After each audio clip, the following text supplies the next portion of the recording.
Namaste. In this video we are going to discuss some of the common mistake people do while stretching.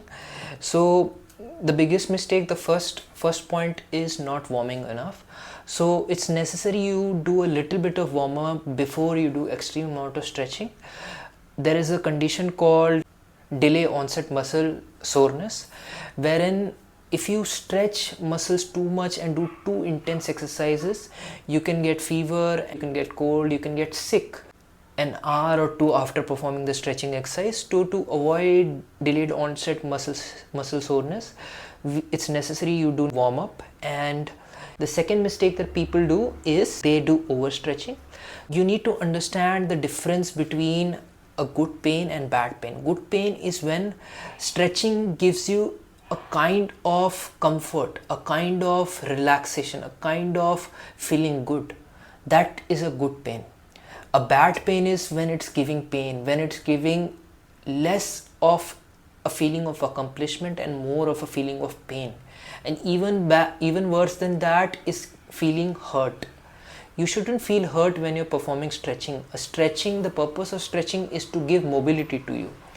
And it's important that you understand the difference between this. Third mistake that most people make is they hold a stretch for too long.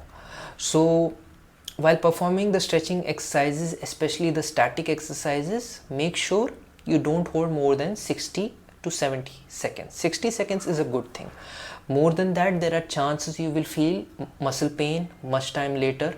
The other thing I would like to add that sometimes when you are holding a particular pose, we feel pain, but after some times there comes a point when that pain becomes severe and we want to get out of that position at any cost. So when such a situation happens, don't jerk and come out of the position, because this will harm you more. Instead, take your time and then come out of the position. Slowly come out of the position. There was a time when I was trying out an advanced yoga asana, and it was really advanced. I was experimenting, I was learning as well. So what happened was I knew that my pelvic bone was something wrong into my pelvic bones. I maybe stretched too much. Okay, so in this particular socket, and what happened, I wanted to just get out of it, but I also had this intuition, if I jerk out of it, I'm gonna break it. And I was right. I slowly came out of it, really slowly, like a turtle. And I think that day I saved a lot of cost in surgery. So be very careful when you're performing these stretching exercises, these flexibility exercises. Don't jerk it. Only do as much as possible. Fourth mistake people do is that they ignore the pain. So ignoring pain, a little bit pain is necessary, because if you are growing, you have to get across the pain. There is a pain threshold that you need to overcome to achieve a certain kind of flexibility.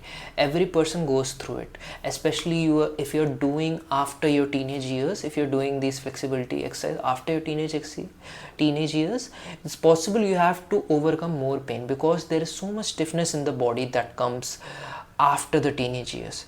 So a certain pain need to be overcome, but there comes a point where the pain is bad. As I explained in the previous point, you need to know the difference between a good pain and bad pain.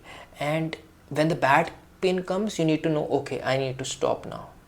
So understand the difference and stop when the pain gets out of hand. The last point that I need to cover that's really important is stretching when you're injured.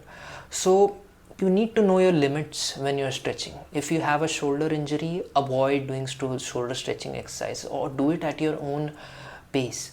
And if you are having hip injury, you can avoid the hip stretching exercise. If you have ulcers in your stomach, if you just had surgery, you can avoid the flexibility exercise for your stomach. You should know your limit. You must know your limit. If you don't know your limit, you're going to injure yourself, and that's going to delay your progress, delay your growth. So know your limit and only then approach these exercises. That's all for this particular video. I hope you learned something from this video. Please like this video. If you're watching this video in a course, please make sure you are making notes, because it's gonna help you recall things much faster. Thanks a lot for watching this video. I'll see you in the next video.